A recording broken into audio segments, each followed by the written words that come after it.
사모님, 잠시만요. 남편에게 병문안을 가려 복도를 걷고 있을 때 한 간호사가 저를 붙잡고 속삭였습니다.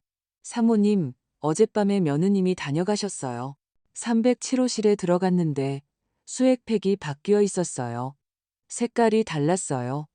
누군가 박 회장님이 깨어나지 않기를 바라고 있어요. 인생에는 모든 것이 한순간에 바뀌는 때가 있습니다. 발밑이 단단하다고 믿었던 세상이 무너져 내리는 순간 말입니다. 저의 순간은 해안종합병원 복도에서 밤 9시에 찾아왔습니다. 307호실로 들어가려던 저를 한 간호사가 붙잡았습니다. 김선영 사모님, 그녀는 누가 들을까 두려운 듯 사방을 둘러보며 속삭였습니다. 어젯밤에 사모님 며느님이 여기 오셨어요. 저는 얼어붙었습니다. 이 이야기를 하는 지금도 느껴지는 심장의 격렬한 고동이 쳤습니다. 유진이가 몇 시에? 저는 목소리를 억지로 진정시키려 애쓰며 물었습니다. 간호사는 입술을 깨물었습니다. 그녀는 깊은 다크서클이 있었고 머리는 헝클어진 포니테일로 묶여 있었습니다. 며칠 밤을 새운 듯 지쳐 보였습니다. 새벽 3시경이요. 어디서 구했는지 모르는 열쇠로 들어왔어요. 방문 기록에도 없고요. 폐에서 공기가 빠져나가는 듯 했습니다. 40년의 결혼 생활은 행간을 읽는 법을 가르쳐 주었습니다. 남편 박태수 회장과 함께 섬유그룹을 바닥에서부터 일으켜 세운 40년은 무언가 잘못되었을 때를 감지하는 본능을 주었습니다. 그리고 이것은 절대 정상적인 일이 아니었습니다. 왜 저에게 이걸 말씀하시죠? 저는 간신히 중얼거렸습니다. 그녀는 불안한 듯 바닥을 내려다봤습니다. 손가락이 살짝 떨리는 것을 깍지 낀 채 숨기려 했습니다. 수액팩을 바꿨는데 저는 그걸 바꾸라는 의료 지시를 받은 적이 없어요. 세상이 멈췄습니다. 저는 떨리는 손으로 307호실 문을 밀고 들어갔습니다. 소독약 냄새가 먼저 코를 찔렀습니다. 옷에 배어 영원히 사라지지 않을 것 같은 냄새였습니다. 복도의 불빛이 침대에 누워있는 남편의 실루엣을 희미하게 비추었습니다. 남편은 그 병원 침대의 통째로 삼켜진 듯 작아 보였습니다. 태수 씨는 5일째 의식이 없었습니다. 지난 몇 주 동안 집착적으로 검토하던 서류들 앞에서 직원들 앞에서 사무실 한복판에서 뇌졸중으로 쓰러진 지 5일째 되는 날이었습니다. 그 5일 동안 저는 그 옆 불편한 의자에서 잠을 잤습니다. 그의 눈이 떠지기를 간절히 기도하면서 말입니다. 5일 동안 제 동반자, 제 사업 파트너, 제 전부였던 그 남자가 제게 돌아오기를 바라는 희망에 매달려 있었습니다. 저는 천천히 침대 가까이 다가갔습니다.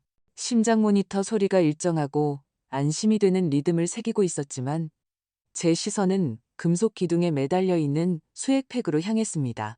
그리고 저는 그것을 보았습니다. 액체가 미묘하게, 아주 미묘하게 다른 색조를 띠고 있었습니다. 늘 투명하고 맑아야 할 수액이 아니었습니다. 약간 노란빛이 도는 무언가가 있었습니다. 마치 누군가 그 안에 무언가를 녹여 넣은 것처럼 말입니다. 무릎에 힘이 풀렸습니다. 침대 난간을 붙잡았고 차가운 금속의 냉기가 팔을 타고 올라오는 것을 느꼈습니다. 저는 태수 씨의 얼굴을 바라봤습니다. 너무나 고요하고 창백했습니다. 평소에는 고상하다고 생각했던 그의 흰 눈썹이 지금은 잿빛 피부 위에서 더욱 하얗게 보였습니다. 무슨 일이야? 저는 병실의 어둠 속에서 속삭였습니다. 하지만 마음 깊은 곳에서는 이미 알고 있었습니다. 몇 달, 아니 몇 년 동안 무시해왔던 제 안의 일부가 마침내 비명을 지르며 깨어났습니다. 최유진, 제 며느리, 제 아들 준영이의 아내, 8년 전 완벽한 미소와 달콤한 말로 우리 가족에게 들어온 여자. 하지만 저를 볼 때 그녀의 눈은 한 번도 완전히 웃어본 적이 없던 그 여자가 새벽 3시에 이 방에서 뭘 하고 있었을까요? 왜 수액팩을 바꿨을까요? 저는 휘청거리며 병실을 나왔습니다. 간호사는 여전히 기다리고 있었습니다. 저는 이제 그 이유를 알았습니다. 그녀 역시 무언가를 보았고 무언가 끔찍하게 잘못되었다는 것을 알고 있었습니다. 야간 근무는 새로 오셨나요? 저는 간신히 목소리를 냈습니다. 3주 됐어요. 그래서 이게 정상적인 상황이 아니라는 걸 알죠. 저는 복도 벽에 기대섰습니다. 의사 한 명이 다른 병실로 뛰어갔습니다. 침대가 우리 옆을 굴러 지나갔습니다. 제 삶이 무너지고 있는 동안에도 병원의 삶은 계속되고 있었습니다. CCTV가 있나요? 제가 물을 수 있었던 유일한 말이었습니다. 그녀는 고개를 저었지만 이내 망설였습니다. 복도에는 있어요. 하지만 병실 안에는 없고요. 그것만으로도 충분해. 저는 생각했습니다. 고마워요. 저는 그녀의 명찰을 보았습니다. 이수진 씨, 이렇게 말씀해 주신 것이 제게 얼마나 큰 의미인지 모를 겁니다. 그녀는 고개를 끄덕였지만 저는 그녀의 눈에서 두려움을 보았습니다. 감히 입을 열었다는 것에 대한 두려움이었습니다. 그 순간에는 몰랐지만 그 두려움은 정당한 것이었습니다. 저는 다시 병실로 들어갔습니다. 이번에는 불을 켰습니다. 모든 것을 보고 모든 것을 검토해야 했습니다. 수액팩, 태수 씨의 팔과 연결된 튜브, 완벽하게 삽입된 정맥 주사 라인. 겉보기에는 모든 것이 정상이었습니다. 하지만 저는 그렇지 않다는 것을 알고 있었습니다. 저는 스프링이 망가진 소리까지 외울 정도로 익숙한 그 불편한 의자에 앉았습니다. 태수 씨의 차가운 손을 제 두 손으로 잡고 꽉 쥐었습니다. 당신은 뭘 봤어요, 여보? 저는 속삭였습니다. 당신을 이렇게 만든 게 뭐였어요? 저는 이제 이해했습니다. 태수 씨가 뇌졸중을 겪은 것은 우연이 아니었습니다. 68세의 나이에 늘 건강을 챙기던 그가 그럴 리가 없었습니다. 무언가, 아니, 누군가가 그를 이 지경으로 몰고 갔던 것입니다. 그리고 지금 누군가는 그가 깨어나지 않기를 바라고 있었습니다. 제 가방 속에서 휴대폰이 진동했습니다. 준영이에게서 온 문자였습니다. 엄마, 아직 병원이야? 이제 쉬셔야지. 내가 오늘 밤 간병할게. 저는 그 메시지를 오랫동안 바라봤습니다.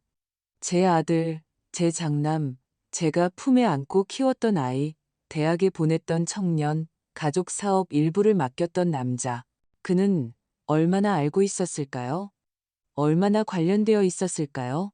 저는 답장하지 않았습니다. 대신 몇 년 동안 저장해두고 사용하지 않을 것이라 생각했던 번호로 전화를 걸었습니다. 이동훈 원장님. 저는 307호실 박태수 환자의 아내 김선영입니다. 내일 아침 일찍 부탁드릴 일이 있습니다. 남편에게 연결된 수액팩의 내용물을 분석해 주셔야 합니다. 그리고 아무도, 단 한 사람도 우리가 이 일을 하고 있다는 것을 알아서는 안 됩니다. 수화기 너머로 침묵이 흘렀습니다.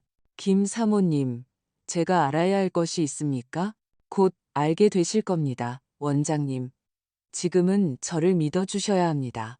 저는 그가 더 이상 질문하기 전에 전화를 끊었습니다. 그날 밤 저는 잠들지 않았습니다.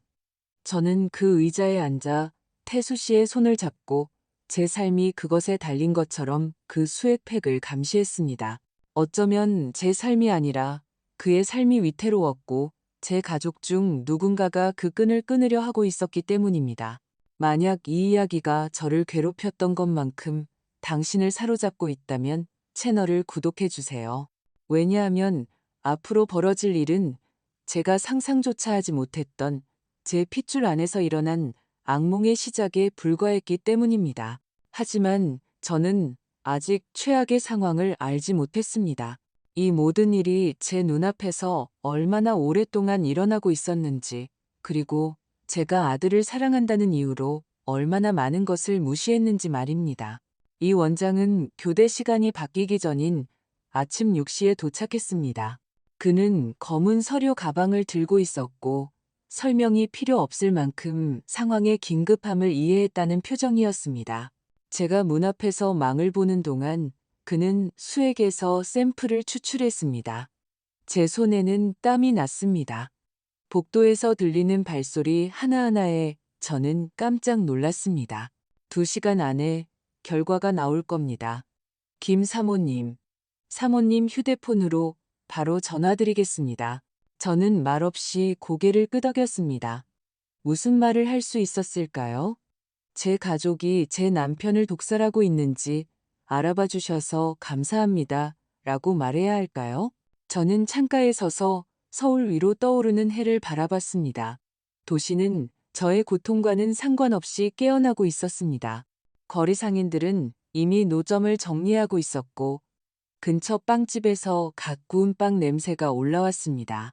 바깥 세상은 여전히 정상처럼 보였지만 제 세상에서는 아무것도 다시 정상으로 돌아가지 않을 것임을 알고 있었습니다.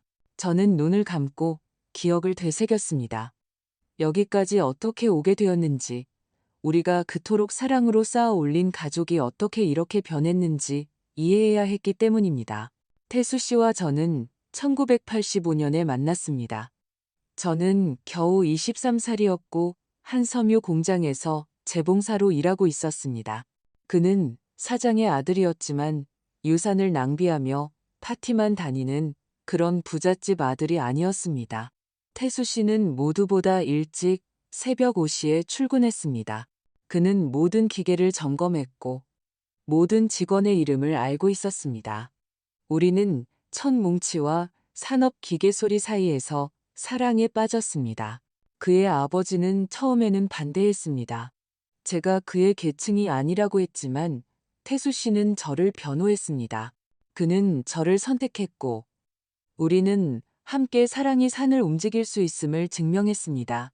1990년 그의 아버지가 돌아가셨을 때 우리는 파산 직전의 공장과 8억 원의 빚을 물려받았습니다. 모두가 우리가 포기할 것이라고 생각했지만 우리는 밤낮으로 일했습니다. 저는 디자인했고 그는 판매했습니다. 저는 관리했고 그는 협상했습니다. 10년 만에 우리는 사업을 일으켜 세웠습니다.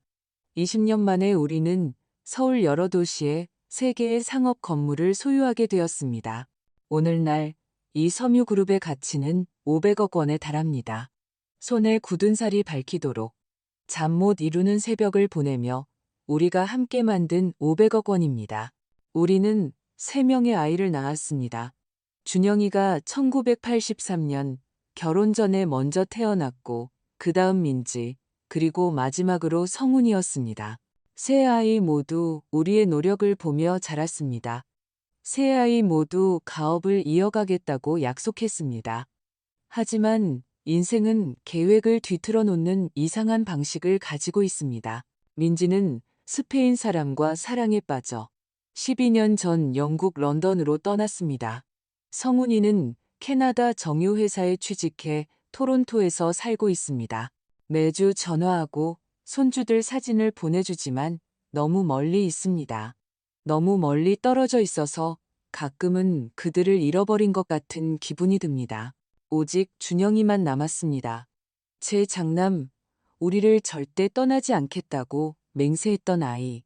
우리는 5년 전에 그에게 경영 관리를 맡겼습니다. 우리는 그를 믿었습니다.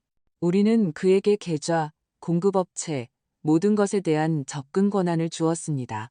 그는 우리 아들이었기 때문이고 자신의 핏줄보다 가족 사업을 더 잘 돌볼 사람은 없을 것이라고 생각했기 때문입니다. 그리고 최유진이 나타났습니다.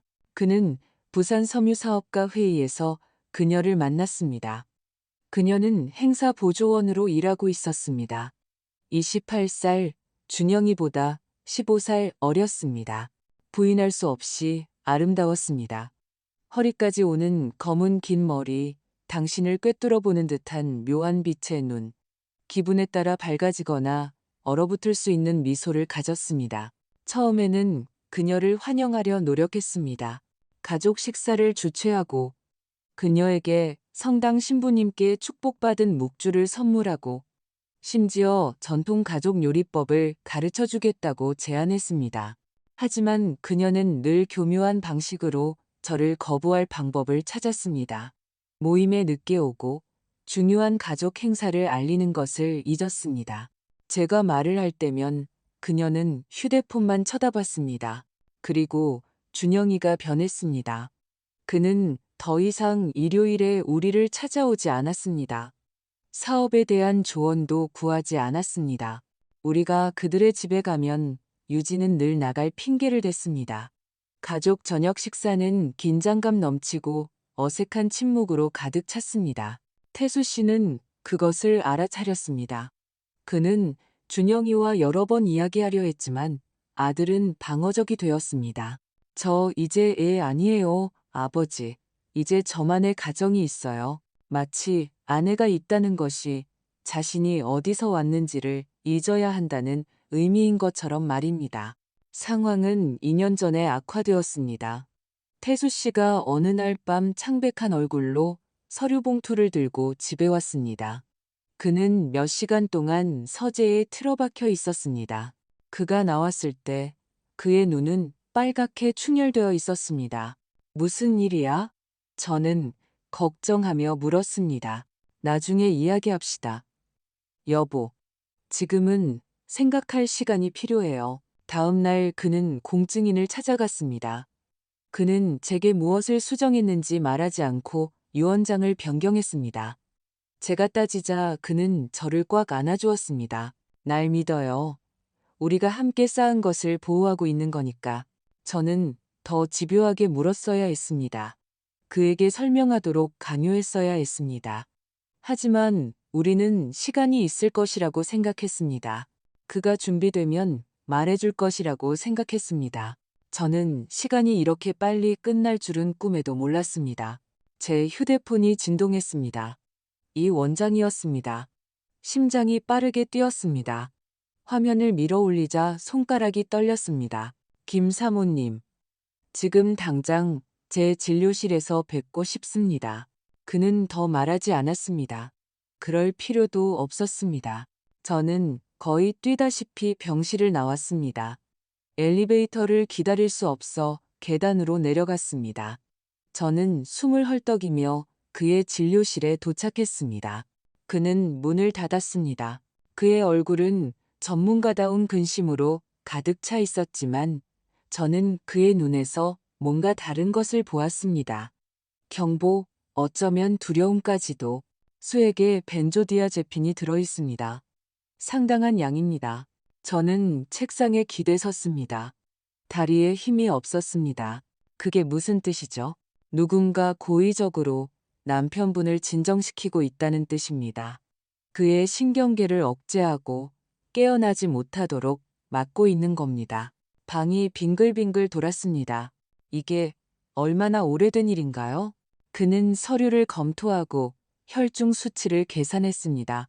며칠, 어쩌면 처음부터였을 수도 있습니다. 처음부터.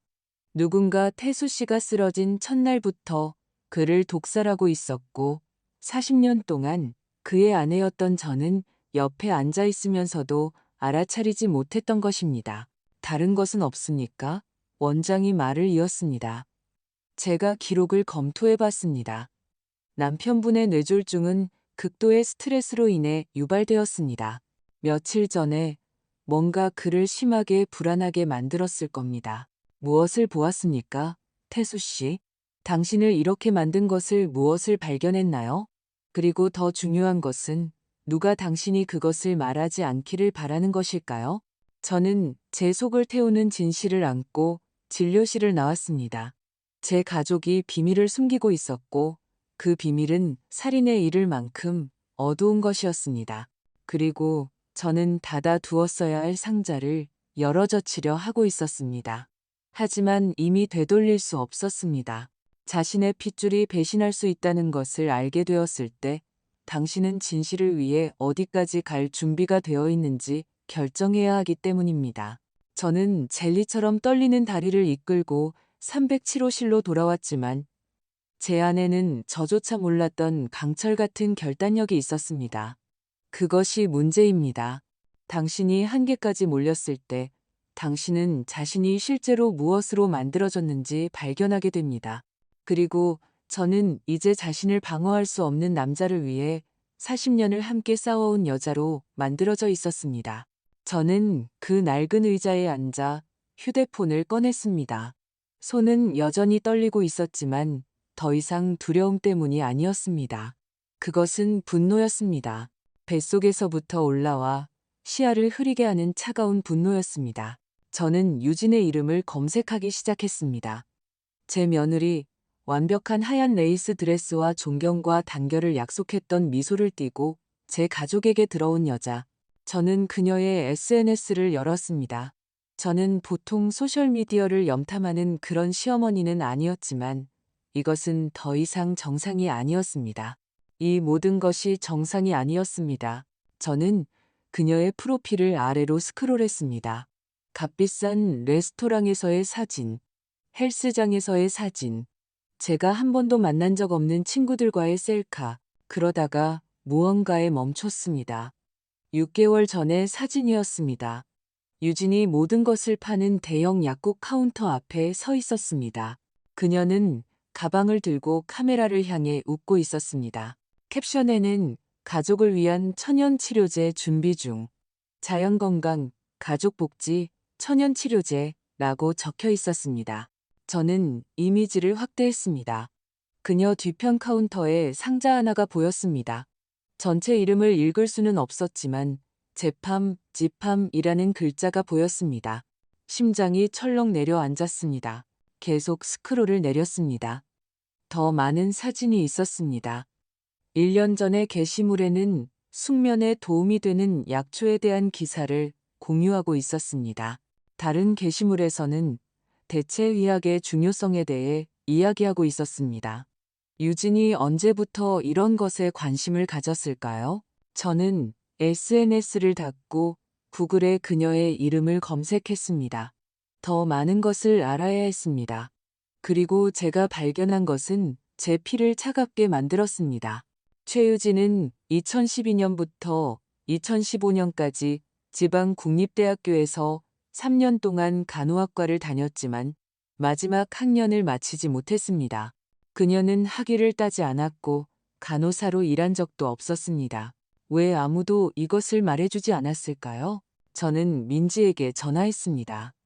제 딸은 시차 때문에 잠이 덜 깬 목소리로 두 번째 벨이 울리자마자 받았습니다. 엄마, 괜찮아? 여기는 새벽 4시야. 민지야, 유진이가 간호학을 공부했다는 걸 알고 있었니? 침묵. 길고 너무나 긴 침묵이었습니다. 엄마, 왜 갑자기 그걸 물어봐? 대답해. 그녀는 한숨을 쉬었습니다. 아마 남편을 깨우지 않기 위해 침대에서 나오는 소리가 들렸습니다. 알았어. 준영 오빠가 사귈 때 말해줬어. 적성에 안 맞아서 그만뒀다고 했어.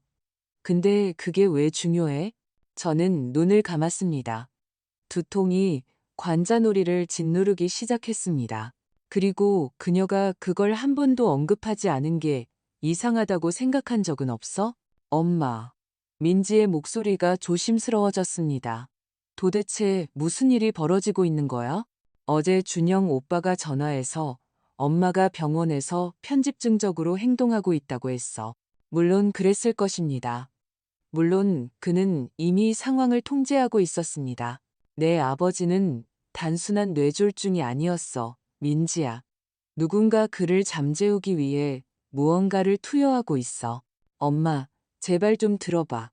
엄마는 지금 준영 오빠가 뭘 믿어야 할지 모르겠어.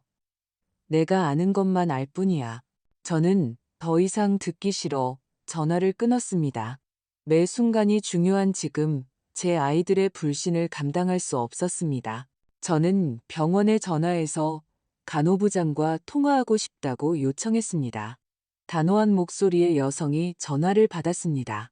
김 사모님, 무엇을 도와드릴까요? 307호실의 방문 기록이 필요합니다. 지난 5일간의 모든 방문 기록이요. 그것은 기밀 사항입니다. 제 남편이 그 방에 있어요. 저에게는 권리가 있습니다. 한숨 소리, 컴퓨터 키보드 소리. 어디 봅시다. 아드님 박준영 씨는 매일 오후 2시에서 4시 사이에 오셨습니다. 며느님 최유진 씨는 제 위가 조여왔습니다. 네, 그녀는요. 몇 번이요? 공식 기록으로는 2번입니다. 2일째와 4일째 되는 날에요. 비공식적으로는요? 수화기 너머로 어색한 침묵이 흘렀습니다. 무슨 말씀이신지 모르겠습니다. 사모님, 이해하실 겁니다. 복도 CCTV 말입니다. 저는 그것을 보고 싶습니다. 그것은 법원 명령이나 합당한 근거가 필요합니다. 간호사 한 명이 그녀가 어젯밤 등록 없이 들어오는 것을 봤습니다. 그것으로 충분한 근거입니다. 더 긴 침묵. 그리고 나서 더 낮은 목소리로 공식적으로 요청하셔야 합니다. 시간이 걸릴 겁니다. 저에게는 시간이 없었습니다. 태수 씨에게는 시간이 없었습니다. 저는 전화를 끊고 남편을 바라봤습니다. 그의 가슴은 기계적인 규칙성으로 오르내렸습니다. 모니터는 일정한 소리를 냈습니다. 안정적으로 보였지만 저는 진실을 알고 있었습니다. 그 약물이 그의 몸에 머무는 매 시간은 그가 깨어날 가능성에서 1시간 더 멀어지는 것이었습니다. 제 휴대폰이 울렸습니다. 모르는 번호였습니다. 네, 김 사모님. 저 어젯밤 간호사 이수진입니다. 그녀의 목소리는 긴장되어 있고 두려움에 차 있었습니다. 괜찮아요? 오늘 아침 사무실로 불려갔어요. 근무 중에 실수를 했고 증거 없이 보고를 했다고 하더군요. 정직 처분을 받았습니다. 제 속이 무너져 내렸습니다. 정직이라니, 왜요? 영향력 있는 누군가가 저를 신고했어요. 저는 누가 그랬는지 알 것 같아요. 유진이었습니다. 분명히 유진이었습니다. 그녀는 어떻게든 수진 씨가 저에게 경고했다는 것을 알아냈을 것입니다. 정말 미안해요, 수진 씨. 제 탓입니다. 아니요, 그녀가 저를 막았습니다. 이건 잘못된 일을 하는 사람의 탓이에요. 들으세요. 제가 나가기 전에 무언가를 보관했어요. 지난 5일간 복도 카메라 녹화분이에요. USB에 담겨 있어요. 저는 자리에서 벌떡 일어났습니다. 어디 계세요? 병원 식당 안쪽 테이블이요. 빨간 모자를 쓰고 있어요. 저는 3분도 채 안 되어 도착했습니다. 수진 씨는 의자에 움츠려 있었고 어젯밤보다 더 깊은 다크서클이 있었습니다. 저를 보자마자 그녀는 가방에서 작은 USB를 꺼내 테이블 위로 밀었습니다. 도움이 될지 모르겠지만 모든 것이 다 들어있어요. 모든 출입, 모든 야간 방문, 일어나서는 안 될 모든 것이요. 저는 그것을 금처럼 소중히 잡았습니다. 어쩌면 정말 그럴지도 몰랐습니다. 이것이 제가 가진 유일한 증거일지도 몰랐습니다. 왜 이런 일을 하는 거죠? 제가 물었습니다. 당신은 이미 직장을 잃었어요. 그냥 떠날 수도 있었잖아요. 그녀의 눈에 눈물이 고였습니다. 제 어머니가 2년 전에 병원에서 돌아가셨어요. 의사들은 급성 심장마비라고 했지만 저는 아니라는 걸 알아요. 제 올케만이 밤에 어머니를 찾아왔는데 어머니가 돌아가시기 일주일 전에 유언장을 바꾼 것을 발견했어요. 모든 것이 제 오빠에게 갔죠. 그녀는 손등으로 눈물을 닦았습니다. 아무도 제 말을 믿어주지 않았어요. 모두 슬픔 때문에 제가 미쳤다고 했죠. 하지만 저는 제가 본 것을 알아요. 그리고 어젯밤 사모님 며느리가 그 열쇠와 그 태도로 들어오는 것을 봤을 때 저는 똑같은 눈빛, 똑같은 긴박함을 알아봤어요. 저는 테이블 위로 그녀의 손을 잡았습니다. 그녀의 손은 차가웠습니다. 고마워요, 수진 씨. 이게 얼마나 큰 의미인지 모를 거예요. 한 가지만 약속해 주세요, 김 사모님. 제 말이 맞다는 것을 알게 된다면 그들이 그냥 넘어가지 못하게 해주세요. 때로는 정의가 누군가 싸워주기를 필요로 하니까요. 저는 USB를 손에 꽉 쥐고 그 식당을 나왔습니다. 저는 그 녹화에서 무엇을 발견할지 몰랐습니다. 하지만 그것을 보고 나면 더 이상 돌아갈 수 없다는 것을 직감했습니다. 어떤 진실은 일단 발견되면 모든 것을 영원히 바꿔놓기 때문입니다. 저는 5일 만에 처음으로 집에 돌아왔습니다. 태수 씨와 제가 30년 전에 사서 함께 개조하고 아이들을 키우고 명절과 생일을 축하했던 집이었습니다. 이제 그 집은 텅 비어 있고 차가웠습니다. 마치 그 벽 안에서 끔찍한 일이 드러날 것을 알고 있는 것처럼 말입니다. 저는 떨리는 손으로 컴퓨터를 켰고 USB를 삽입했습니다. 그리고 그 비디오들이 재생되기 시작했을 때 저는 제가 알던 제 삶이 끝났다는 것을 이해했습니다. 어떤 것은 일단 보면 다시 볼 수 없기 때문입니다. 그리고 그 화면에 나타난 것은 제 가족을 파괴하거나 아니면 구원할 것이었습니다. 첫 번째 비디오가 재생되기 시작했습니다. 날짜 10월 16일, 오전 2시 47분. 병원 3층 복도는 비상등으로 희미하게 밝혀져 있었습니다. 30초 동안 아무 일도 일어나지 않았습니다. 깨끗하게 닦인 바닥의 광택, 벽 옆에 주차된 약물 카트, 그리고 텅 빈 복도만이 보였습니다. 그러다가 그녀가 나타났습니다. 유진은 벽에 붙어 양쪽을 살피며 빠르게 걷고 있었습니다. 짙은 청바지와 후드티를 입고 있었습니다. 평소 그녀가 자랑하던 완벽한 화장도 우아함도 없었습니다. 그녀는 보이지 않기를 바라는 사람의 모습 그대로였습니다. 그녀는 307호실 문에 도착하여 주머니에서 무언가를 꺼냈습니다. 열쇠였습니다. 그녀는 정확한 동작으로 열쇠를 자물쇠에 넣었습니다. 마치 전에 해봤던 것처럼 소리 없이 여는 방법을 정확히 아는 것처럼 말입니다. 그녀는 안으로 들어갔습니다. 문은 그녀 뒤로 닫혔습니다. 4분 후 그녀가 나왔습니다. 그녀는 엘리베이터 쪽으로 더 빨리 걸어갔고 사라졌습니다. 메스꺼움을 느꼈습니다. 저는 비디오를 잠시 멈추고 심호흡을 해야 했습니다. 마우스 위에 제 손에서 땀이 났습니다. 그 4분 동안 그녀는 무엇을 했을까요? 두 번째 파일을 열었습니다. 날짜 10월 17일 오전 3시 15분. 같은 장면, 유진이 들어가는 모습. 이번에는 6분 동안 안에 머물렀습니다. 그녀가 나왔을 때 그녀는 후드티를 조절하고 잠시 동안 카메라를 똑바로 쳐다봤습니다.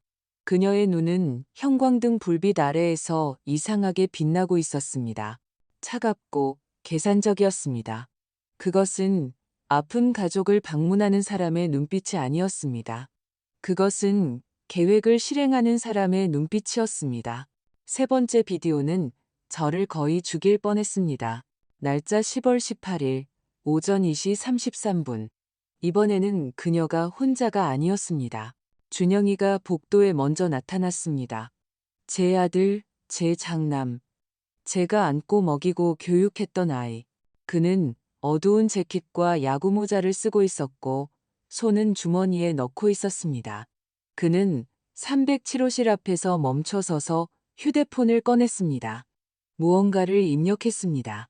30초 후 유진이 복도의 다른 쪽 끝에서 나타났습니다. 그들은 문 앞에서 만났습니다. 그들은 대화했습니다. 저는 그들이 뭐라고 말했는지 들을 수 없었지만 그들의 몸짓에서 긴장감을 보았습니다.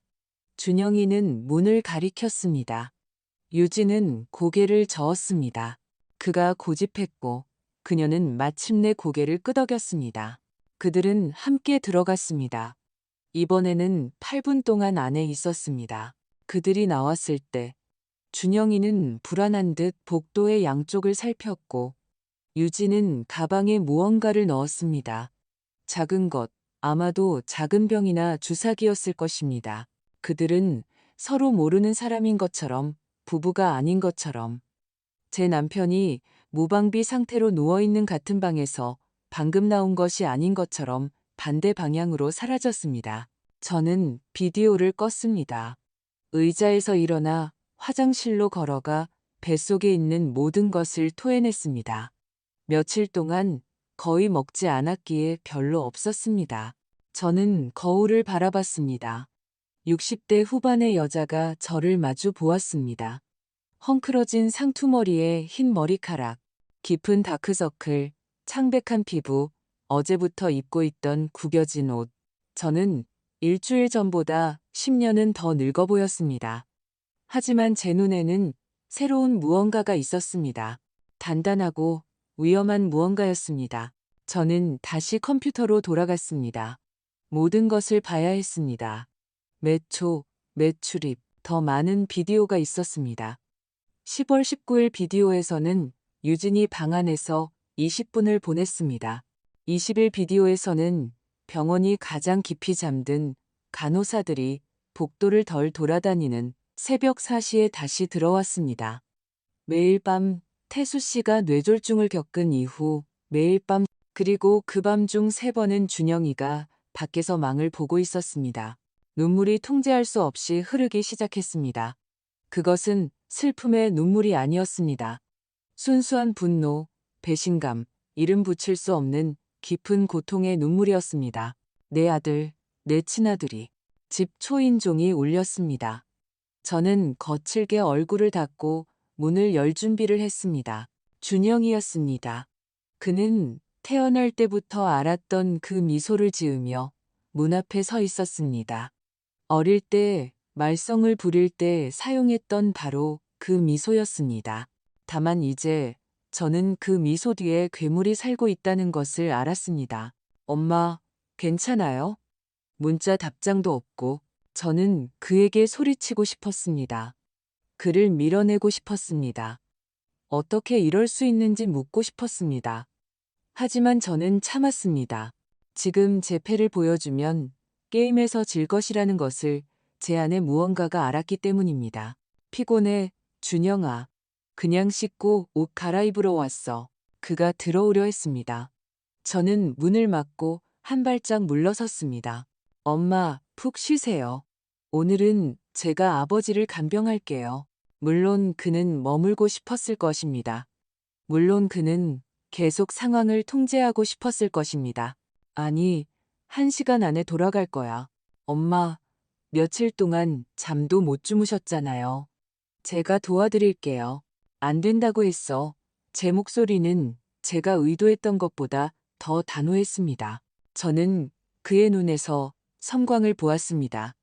놀라움, 어쩌면 의심. 알겠습니다. 그는 마침내 손을 들었습니다. 원하시는 대로 하세요.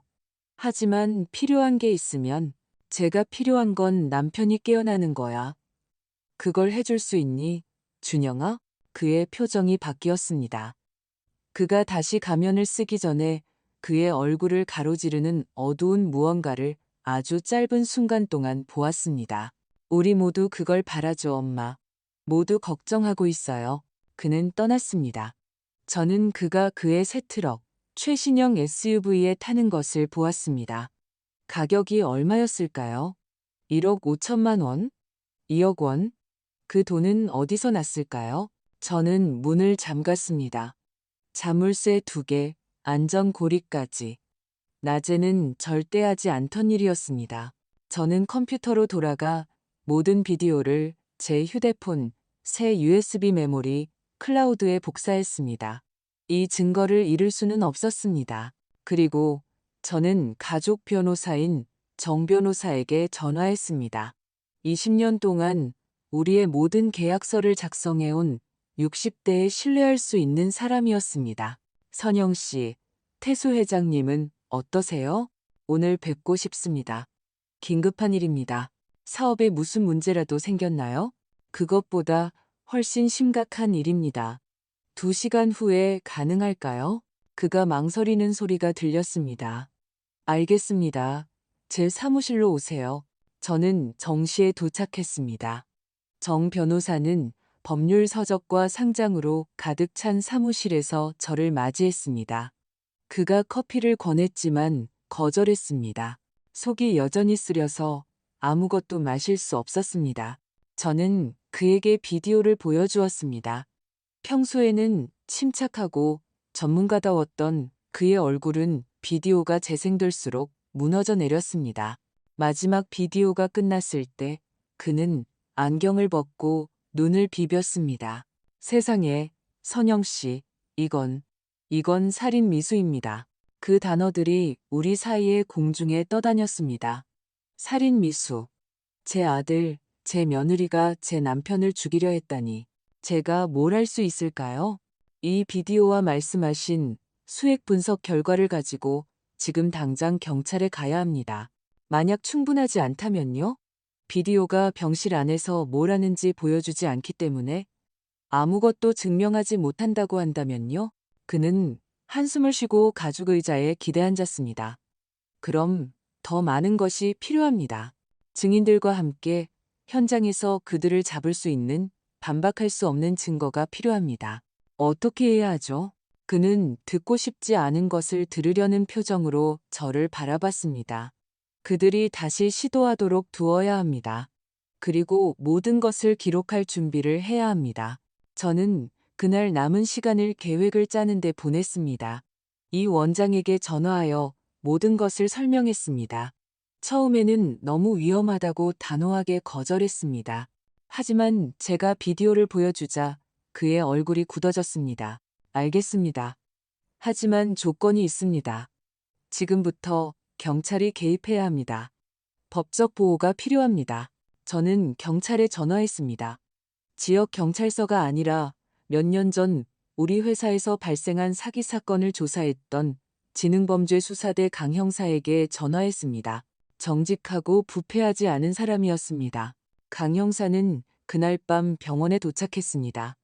키가 크고 숱이 많은 콧수염에 아무것도 놓치지 않을 것 같은 눈을 가진 남자였습니다.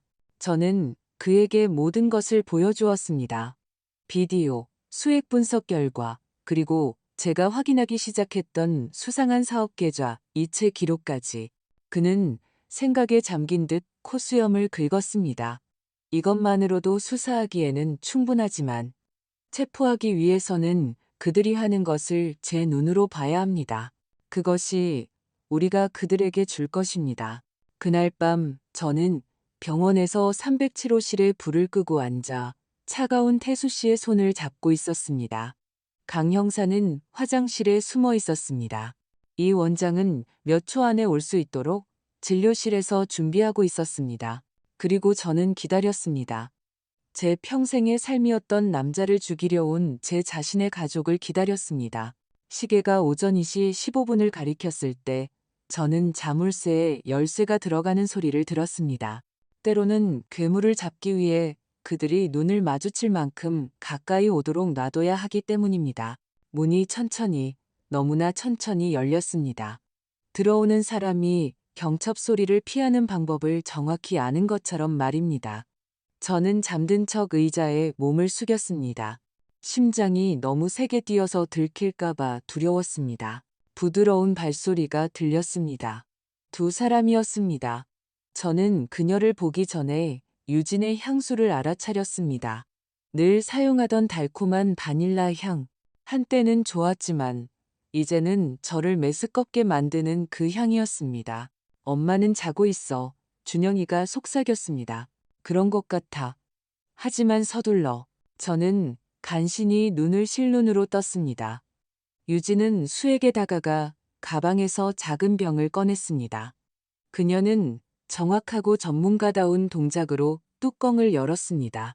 마치 자신이 무엇을 하는지 정확히 아는 사람의 움직임이었습니다. 용량이 확실해. 준영이가 불안하게 문 쪽을 바라보며 물었습니다. 걱정 마. 이것으로 너무 늦을 때까지 깨어나지 못할 거야. 그녀는 주사 바늘을 수액 주입구에 꽂았습니다. 저는 더 이상 참을 수 없었습니다. 저는 벌떡 일어났습니다. 의자가 요란한 소리를 내며 뒤로 넘어졌고 방 전체에 울려 퍼졌습니다. 멈춰. 유진이 깜짝 놀라 몸을 떨었습니다. 병이 손에서 거의 떨어질 뻔했습니다. 준영이는 종이처럼 하얗게 질렸습니다. 저는 문자 그대로 그의 얼굴에서 피가 빠져나가는 것을 보았습니다. 엄마. 그는 더듬거렸습니다. 우리는 뭘 하는 거야? 제 목소리는 제가 며칠 동안 억누르고 있던 모든 고통을 담아 갈라져 나왔습니다. 내 아버지에게 뭘 하고 있는 거냐고. 유진은 준영이보다 더 빨리 침착함을 되찾았습니다. 그녀는 항상 둘 중 더 차가운 사람이었습니다. 그녀는 재빨리 병을 가방에 넣고 저를 바라봤습니다. 이제 얼음처럼 보이는 그 눈으로 말입니다. 김 사모님, 착각하시는 것 같아요. 저희는 그냥 상태를 보러 왔어요. 거짓말. 저는 병실 전체가 깨어나든 말든 상관하지 않고 소리쳤습니다. 내가 봤어. 네가 뭘 하려는지 봤다고. 준영이가 제가 진정시켜야 할 사나운 동물이라도 되는 것처럼 손을 들고 다가왔습니다. 엄마, 제발요. 흥분하셨어요. 며칠 동안 잠도 못 주무셨잖아요. 내가 미쳤다는 식으로 말하지 마. 눈물이 떨어지기 시작했습니다. 멈출 수가 없었습니다. 넌 내 아들이잖아. 내 아들, 준영아. 어떻게 내 친아버지에게 이럴 수가 있어? 그의 표정이 바뀌었습니다. 걱정의 가면이 벗겨졌고 그 밑에 남아있는 것은 이전의 모든 것보다 더 저를 두렵게 했습니다. 그가 우리에게서 모든 것을 빼앗고 있으니까요. 그는 감정 없는 목소리로 말했습니다. 유언장을 바꿨어요. 엄마, 우리를 상속에서 제외시켰다고요. 우리가 그토록 노력했는데. 노력? 저에게서 나온 웃음은 히스테리컬하게 들렸습니다. 회사에서 훔치려고 노력했니? 빚더미에 앉으려고 노력했니? 내 아버지를 죽이려고 노력했니? 유진이 한 걸음 앞으로 나섰습니다. 그녀의 눈이 위험하게 빛났습니다. 당신의 남편은 통제권을 놓지 않는 고집불통 노인이에요. 그는 자신의 삶을 살 만큼 살았어요. 이제 우리 차례예요. 우리 차례라고. 저는 믿을 수 없다는 듯 되풀이했습니다. 무슨 차례? 그의 시신 위에 상속받을 차례예요. 준영이가 절박한 목소리로 끼어들었습니다. 아버지가 깨어나면 모든 것을 다시 바꿀 거예요. 저를 고발할 거예요. 제 계좌 접근 권한을 빼앗을 거예요. 우리를 아무것도 없이 내버려 둘 거라고요. 그럴 자격이 있으니까. 네가 훔쳤으니까. 준영이는 제가 아들의 눈에서 볼 것이라고는 생각하지 못했던 것으로 저를 바라봤습니다. 경멸이었습니다. 엄마도 아버지랑 똑같아요. 통제하려 들고 돈이 마치 자기 것인 양 집착하죠. 우리 몫을 주려고 한 적이 없잖아요. 우리는 너희에게 모든 것을 주었어. 저는 속삭였습니다. 그 한마디, 한마디가 칼처럼 아팠습니다. 교육, 기회, 사랑을 주었어. 사업까지 맡겼는데 이렇게 우리에게 갚는 거니? 당신들은 우리에게 부스러기만 줬어요. 유진이 침을 뱉듯 말했습니다. 당신들은 큰 집에서 수억을 가지고 살면서 우리는 겨우 너희가 사는 집도 우리가 계약금을 대준 3억 원짜리 집이야. 제 영혼 깊은 곳에서 절규가 터져나왔습니다. 40년간의 희생, 밤샘 작업, 굳은 살 밝힌 손, 허리 통증. 아이들이 미래를 가질 수 있도록 아무것도 없는 곳에서 무언가를 만들어낸 것에 대한 절규였습니다. 그리고 이것이 제 미래였습니다. 돈 때문에 살인을 서슴지 않는 아들을 보는 것 말입니다. 유진이 휴대폰을 꺼냈습니다. 보안팀에 전화할게요.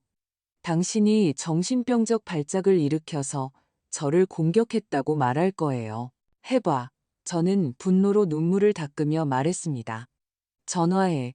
나도 너희에게 보여줄 게 있으니까. 저는 휴대폰을 꺼내 비디오 폴더를 열었습니다. 너희들이 여기 들어온 매일 밤의 녹화본이 있어. 수액 분석 결과는 벤조디아제핀을 보여주고 모든 것에 대한 증거가 있다고. 그들의 얼굴에 공포가 스치는 것을 보았습니다. 마침내 그들이 두려움을 느끼고 있었습니다. 거짓말이지. 유진이 말했지만 그녀의 목소리는 떨렸습니다. 내 자유를 걸고 내기하고 싶니? 준영이가 제 손에서 휴대폰을 강제로 빼앗았습니다. 너무 세게 잡아당겨 제 손바닥이 긁혔습니다. 준영아, 이리 줘. 놓으라고. 우리는 몸싸움을 했습니다. 제 친아들, 제가 모유를 먹이고 열과 악몽에서 고쳐주었던 아기가 이제 자신의 비밀을 보호하기 위해 저를 다치게 하고 있었습니다. 문이 갑자기 열렸습니다. 강 형사가 2명의 제복을 입은 경찰관과 함께 들어왔습니다. 그 뒤에는 이 원장이 따라왔습니다. 모두 움직이지 마시오. 준영이는 마치 제 피부가 타는 것처럼 저를 놓았습니다. 유진은 출구 쪽으로 달려가려 했습니다. 경찰관 한 명이 그녀를 막아섰습니다. 최유진 씨, 박준영 씨, 살인 미수 및 약물 조작 혐의로 체포합니다. 오해입니다. 유진이 소리쳤습니다. 이 여자가 아파서 없는 일을 꾸며낸 거예요. 강 형사가 주머니에 넣어두었던 작은 녹음기를 들어 올렸습니다. 비디오 사본은 이미 검찰과 병원에 등록되어 있어서 아무것도 사라질 수 없었습니다. 모든 것이 녹음되었습니다. 모든 단어, 환자를 독살하고 있음을 시인한 부분까지 포함해서요. 저는 그들에게 수갑이 채워지는 것을 보았습니다. 그들이 그들의 권리를 고지받는 것을 보았습니다. 그리고 그들이 방에서 끌려나갈 때 제 아들이 순수한 증오로 저를 바라보는 것을 보았습니다. 이건 엄마 탓이야. 그가 저에게 침을 뱉듯 말했습니다. 엄마가 늘 모든 것을 망쳐. 그것이 그날 밤 제 아들이 저에게 한 마지막 말이었습니다. 저는 벽에 기대 주저앉았습니다. 다리가 더 이상 저를 지탱할 수 없었습니다. 이 원장이 제가 바닥에 쓰러지기 전에 앉도록 도와주었습니다. 괜찮습니다. 김 사모님, 괜찮지 않았습니다. 아무것도 괜찮지 않았습니다. 저는 방금 제 친아들을 감옥에 보냈습니다. 저는 제가 키운 아이가 살인할 수 있다는 것을 방금 발견했습니다. 엄마가 어떻게 그런 일에서 회복될 수 있을까요? 저는 태수 씨에게 다가가 그의 손을 잡았습니다. 그는 여전히 차가웠고 의식이 없었지만 적어도 이제는 안전했습니다. 다 끝났어요, 여보. 저는 속삭였습니다. 이제 당신은 안전해요. 하지만 저는 안전하지 않았습니다. 제 일부는 그날 밤 307호실에서 죽었습니다. 가족은 신성하고 핏줄은 깨지지 않는 것이라고 믿었던 부분이었습니다. 자신의 아들이 돈을 잃느니 차라리 당신이 파괴되는 것을 보고 싶어 한다는 것을 발견하는 것. 그것은 어떤 장례식으로도 끝낼 수 없는 종류의 죽음이었습니다. 서울 위로 태양이 떠올랐습니다. 마치 아무 일도 없었던 것처럼, 마치 지난 몇 시간 동안 제 세상이 완전히 무너지지 않은 것처럼 말입니다. 저는 병원에 머물렀습니다. 집에 갈 힘이 없었습니다. 벽에 걸린 모든 사진이 제가 잃어버린 것을 상기시킬 그 빈 공간에 있고 싶지 않았습니다. 오전 8시에 전화가 오기 시작했습니다. 처음은 민지였습니다. 그녀의 목소리는 흥분하고 혼란스러우며 분노로 가득 차 있었습니다. 엄마, 뭐 한 거야? 준영 오빠가 경찰서에서 전화했어. 엄마가 아버지를 죽이려 했다고 고발해서 체포됐대. 사실이 아니라고 말해줘. 저는 아무 말도 하지 않았습니다. 무슨 말을 할 수 있었을까요? 제 딸에게 그녀의 오빠가 그럴 수 있다는 것을 어떻게 설명해야 할까요? 엄마, 말 좀 해봐. 무슨 일이야? 사실이야. 민지야. 모두 사실이야.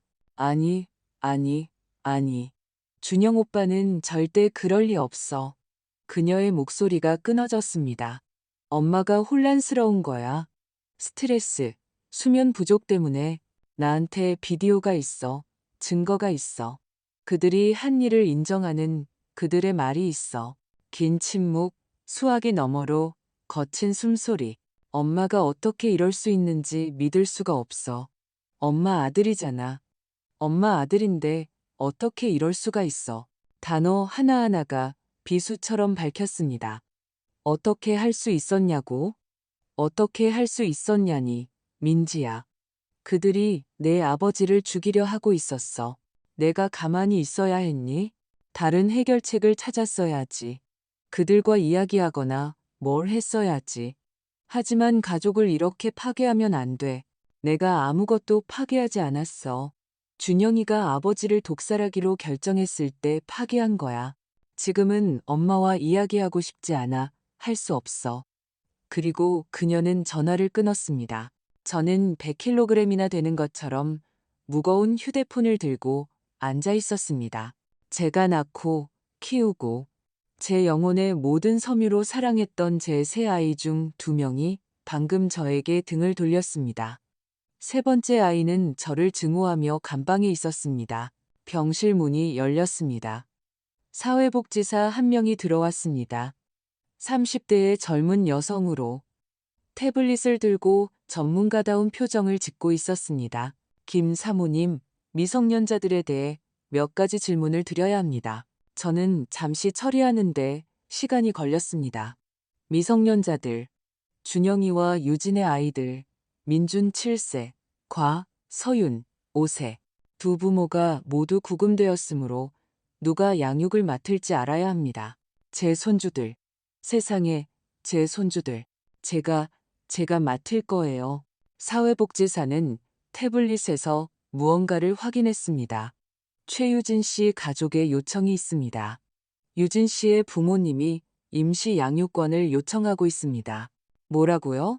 안 돼요. 그들은 아이들을 거의 몰라요. 우리는 김 사모님. 그녀는 부드럽지만 단호한 목소리로 저를 가로막았습니다. 아이들의 부모를 고발한 분은 사모님이십니다. 판사님은 이해 상충이 있다고 판단할 수 있습니다. 그 아이들은 제 핏줄이에요. 태어날 때부터 제가 돌봤어요. 이해합니다. 하지만 적절한 법적 절차를 거쳐야 합니다. 당분간 아이들은 외조부모에게 임시 양육권이 부여될 것입니다. 저는 발밑에 땅이 꺼지는 것을 느꼈습니다. 그럼 제가 아이들을 볼 수도 없다는 말씀이세요? 감독하에 면회를 요청할 수 있지만 그건 역시 판사님의 결정에 달려 있습니다. 그녀는 눈물이 모든 것을 흐리게 해서 읽을 수 없는 법률 용어로 가득 찬 종이를 저에게 남기고 떠났습니다. 제 손주들을 빼앗겼습니다. 저를 할머니라고 부르며 잠들기 전에 이야기를 읽어달라고 했던 민준. 제 목을 너무 세게 안아 숨을 쉴 수 없게 했던 서윤. 휴대폰이 다시 진동했습니다. 이번에는 모르는 번호였습니다. 김 사모님, 채널A 뉴스 박지혜 기자입니다. 아드님 체포 소식을 들었습니다. 성명을 발표해 주실 수 있나요? 저는 전화를 끊었습니다. 2분 후 또 다른 번호, 또 다른 기자, 그리고 또 다른 기자. 뉴스는 이미 보도되었을 것입니다. 섬유 재벌 아들, 친아버지 살인 미수 혐의로 체포. 헤드라인은 온 사방에 퍼져 있을 것입니다. 저는 휴대폰을 껐고 태수 씨에게 다가갔습니다. 그는 여전히 잠들어 있었고 이 모든 것을 전혀 알지 못했습니다. 제 이기적인 일부는 그가 이 모든 것을 볼 필요가 없다는 것에 감사했습니다. 제가 잘한 걸까요? 저는 낮은 목소리로 물었습니다. 제가 옳은 일을 한 걸까요? 당신을 살리기 위해 우리의 아이들, 우리의 손주들을 잃었어요. 저는 모든 것을 잃었어요. 그리고 당신은 제 말을 듣고 있는지도 모르겠어요. 저는 그의 손에 이마를 기댔습니다. 어제보다 더 따뜻했습니다. 작은 것이었지만 무언가였습니다. 문이 다시 열렸습니다. 이번에는 정 변호사였습니다. 선영 씨, 소식 듣자마자 왔습니다. 저는 재빨리 얼굴을 닦고 몸을 일으켰습니다. 이미 뉴스에 나왔죠. 모든 곳에요. 그리고 사모님이 아셔야 할 것이 더 있습니다. 그는 다른 의자에 앉았습니다. 유진의 부모가 이 지역 최고의 형사 변호사 중 한 명을 고용했습니다.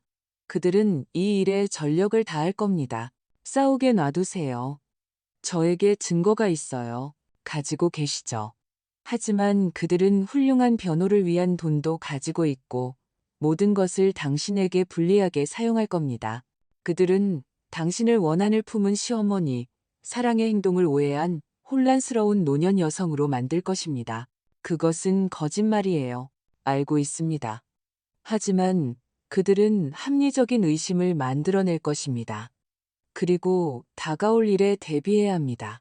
다가올 일, 재판, 증언, 법정에서 저를 마주할 준영이, 아마도 저에게 불리하게 증언할 다른 아이들.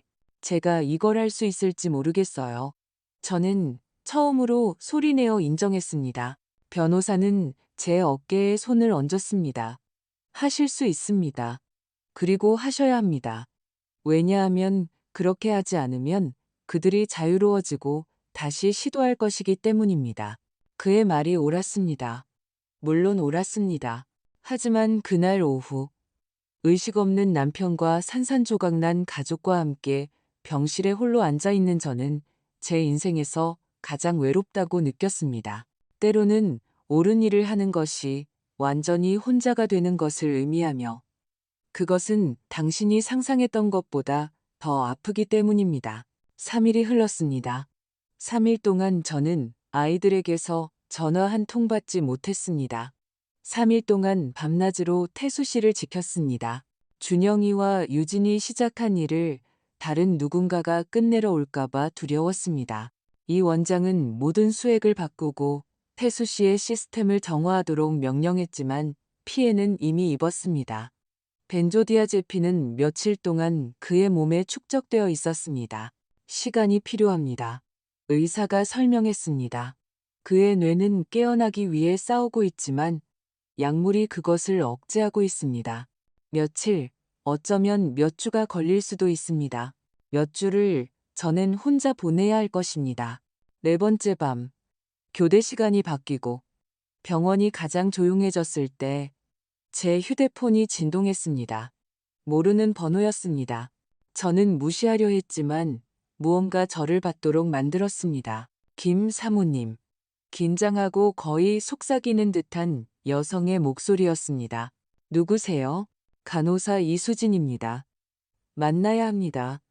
사모님이 아셔야 할 것이 있어요. 심장이 철렁 내려앉았습니다. 어디 계세요? 병원 식당. 20분 안에요. 그리고 사모님, 혼자 오세요. 그녀는 제가 더 질문하기도 전에 전화를 끊었습니다. 저는 태수 씨를 바라봤습니다. 5분이라도 그를 혼자 두는 것이 싫었지만 수진 씨의 목소리는 이것이 중요하다고 말해주고 있었습니다. 저는 야간 근무 간호사에게 병실을 지켜달라고 부탁했습니다. 제 번호를 주었습니다. 의사가 아닌 다른 사람이 들어오려고 하면 즉시 저에게 전화하세요. 저는 계단으로 내려갔습니다. 그 시간에 식당은 거의 비어 있었습니다. 안쪽 테이블에 의사 2명과 바닥을 닦는 청소 아주머니 한 분만 있었습니다. 수진 씨는 가장 구석진 곳에 있었습니다. 그녀는 실내임에도 불구하고 모자와 선글라스를 쓰고 목까지 올라오는 재킷을 입고 있었습니다. 마치 도망치는 사람처럼 보였습니다. 저는 그녀 맞은편에 앉았습니다. 그녀는 분명히 이미 식은 커피잔 주위에 손을 감싸고 있었습니다. 와주셔서 고맙습니다. 그녀는 제 눈을 마주치지 않고 말했습니다. 무슨 일이에요, 수진 씨? 괜찮아요?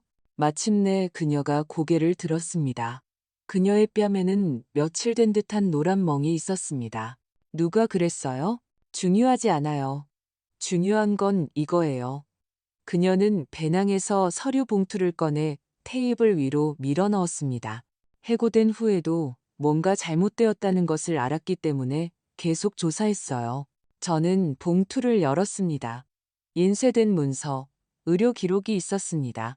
이게 뭐죠? 지난 14개월 동안의 약국 기록입니다. 이 병원 의사 이름으로 처방되어 구매된 통제 약물 목록이요. 저는 검토하기 시작했습니다. 수십 페이지, 수백 건의 거래가 있었습니다. 모르겠어요. 17페이지를 보세요. 구 의사 이름으로 서명된 처방전입니다. 저는 찾았습니다. 클로나제팜, 디아제팜, 로라제팜, 모두 벤조디아제핀, 모두 대량 구매. 구 의사는 2년 전에 돌아가셨어요. 누군가 그의 서명을 사용하여 불법적으로 약물을 구매하고 있었습니다. 제 피가 얼어붙었습니다. 누가요? 수진 씨는 또 다른 종이 약국 신분증 사본을 꺼냈습니다. 신분증의 이름은 최유진이었습니다. 사모님 며느리가 3년 전에 이 병원 약국에서 6개월 동안 일했어요. 제가 물어보기 전까지는 아무도 그녀의 이름을 기억하지 못했지만 그녀는 의사들의 도장, 처방전, 모든 것에 접근할 수 있었어요. 저는 그 종이를 들고 손을 떨었습니다. 이것은 그녀가 이 일을 몇 년 동안 계획해 왔다는 것을 의미했습니다. 아니면 더 나쁘게도 그녀가 이미 전에 이 일을 했다는 것을 의미했습니다. 저는 의자에 기대앉았습니다. 머리가 빙글빙글 돌았습니다. 전에 누구에게? 수진 씨는 끔찍한 것을 말할 준비를 하는 것처럼 깊은 숨을 쉬었습니다. 제가 며느님 가족을 조사했어요. 그녀의 외조부모님 중 외할아버지가 4년 전에 돌아가셨는데 밤중에 심장마비로요. 병원에서요. 유진이 유일한 야간 방문객이었어요. 메스꺼움을 느꼈습니다. 그리고 유산은 모두 유진의 어머니에게 돌아갔는데 흥미롭게도 2달 후 그녀는 딸에게 5억 원을 송금했습니다. 세상에, 이것은 제가 상상했던 것보다 더 나빴습니다. 처음이 아니었습니다. 유진은 이전에 살인을 저질렀고 처벌을 받지 않았던 것입니다. 왜 이 모든 것을 저에게 말하는 거죠? 당신은 공경에 처할 수도 있어요. 수진 씨의 눈에 눈물이 가득 찼습니다. 누군가 제 말을 믿어주어야 하기 때문이에요. 어머니가 돌아가셨을 때 저는 말하려고 노력했어요. 조사하려고 했지만 아무도 제 말을 듣지 않았어요. 저를 미쳤다고 했고 위협했어요. 그녀는 뺨에 멍을 만졌습니다. 제 오빠가 이렇게 만들었어요. 계속 말하면 더 심해질 거라고 했죠. 저는 테이블 위로 그녀의 손을 잡았습니다. 정말 미안해요, 수진 씨. 아무도 그런 일을 겪어서는 안 돼요. 하지만 사모님은 저를 믿어주셨고 무언가를 할 힘이 있으세요. 제발 그들이 그냥 넘어가지 못하게 해주세요. 다시는요. 저는 가방에 서류를 넣었습니다. 이걸 제가 가져도 될까요? 복사해뒀어요. 이건 사모님 것입니다. 유진을 기억하는 약국 직원 2명의 연락처도 포함했어요. 그들을 보호해준다면 증언할 용의가 있습니다. 강 형사가 그들에게 연락할 거예요. 약속할게요. 수진 씨는 가려고 일어섰습니다. 저도 일어나 그녀를 안아주었습니다. 그녀는 마치 구명줄처럼 저에게 매달렸습니다. 고마워요. 제가 속삭였습니다. 당신은 당신이 생각하는 것보다 훨씬 용감해요. 저는 용감하지 않아요. 저는 늘 두려워요. 하지만 두려움이 항상 이길 수는 없어요. 때로는 모든 것을 희생하더라도 옳은 일을 해야 해요. 그녀는 뒷문으로 나갔습니다. 저는 그녀가 밤속으로 사라지는 것을 보았고 그녀가 안전하기를 기도했습니다. 몇 달 후 수진 씨가 다른 병원에 재고용되었다는 소식을 들었습니다. 그녀가 저에게 전화를 걸어 그 이야기를 했을 때 그녀는 웃으며 말했습니다. 때로는 진실을 말하는 것이 보상을 받기도 해요. 저는 봉투를 가슴에 꽉 안고 307호실로 돌아왔습니다. 이 증거는 모든 것을 바꿨습니다. 더 이상 태수 씨에게 일어난 시도에 그치지 않았습니다. 그것은 패턴이었습니다. 그것은 계획적인 살인이었습니다. 유진이 다시는 아무에게도 해를 끼치지 못하도록 할 증거였습니다. 강 형사에게 전화했습니다. 그는 2번째 신호를 받았습니다. 김 사모님, 지금 밤 11시입니다. 내일 아침 일찍 뵙고 싶습니다. 새로운 증거가 있습니다. 유진이 이미 이 일을 전해했고 저는 그것을 증명할 수 있습니다. 침묵. 그리고 나서 7시 정각에 병원에서 뵙겠습니다. 그날 밤 저는 조금 더 잘 잤습니다. 며칠 만에 처음으로 제가 완전히 혼자가 아니라는 느낌을 받았습니다. 그것이 그들에게 희생을 요구하더라도 기꺼이 도울 좋은 사람들이 있다는 것을 말입니다. 수진 씨처럼 진실을 말하기 위해 모든 것을 잃은 사람들 말입니다. 저는 그녀의 희생을 헛되이 하지 않을 것입니다. 왜냐하면 정의는 항상 당신이 기대하는 곳에서 오는 것이 아니기 때문입니다. 때로는 가장 부서진 곳에서 싸움의 의미를 누구보다 잘 아는 가장 상처 입은 사람들로부터 오기도 합니다. 강 형사는 정시에 도착했습니다. 저는 병원 대기실에서 커피 2잔과 수진 씨가 준 서류 봉투를 들고 그를 맞이했습니다. 그는 침묵 속에서 각 문서를 검토했습니다. 그의 표정은 페이지를 넘길수록 어두워졌습니다. 그가 끝냈을 때 그는 안경을 벗고 눈을 비볐습니다. 이것은 순금입니다. 김 사모님.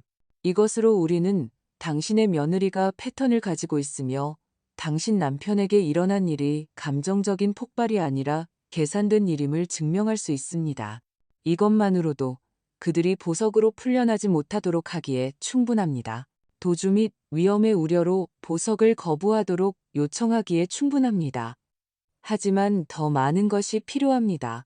더요? 뭘 더 원하세요? 그는 앞으로 몸을 숙였습니다. 완벽한 동기가 필요합니다. 왜 지금인가? 왜 하필 당신의 남편입니까? 재정적인 이유가 있어야 합니다. 그의 말이 옳았습니다.